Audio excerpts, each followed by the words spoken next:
নমস্কাৰ সকলোকে। আজি একদম এক মাহৰ পিছত স্কুল আহিছোঁ আৰু আহিয়ে মোৰ মানে লেবটো চাবলৈ আহিছোঁ। কেনেকুৱা অৱস্থা হৈ আছে, এক মাহ অহা নাই ন, পূৰা চাগে লেতেৰা হৈ আছে।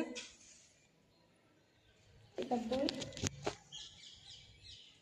এইবোৰো ঠিকেই হৈ আছে আৰু এইখিনি মানে লাষ্ট ভেকেশ্যনৰ মানে আগে আহিছিলে, সেইকাৰণে এইখিনি ডিষ্ট্ৰিবিউট কৰা হোৱা নাই। দিম আৰু এতিয়া স্কুল খুলিছে যিহেতু এইবোৰ দিব লাগিব আৰু লাহেকৈ।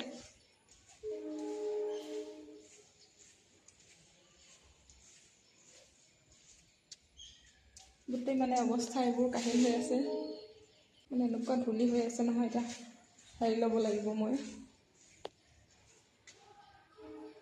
গোটেই সেই চুকৰ ফালে নহয়, সেইখিনি মানে বহুত বেছি ধূলি হৈ আছে।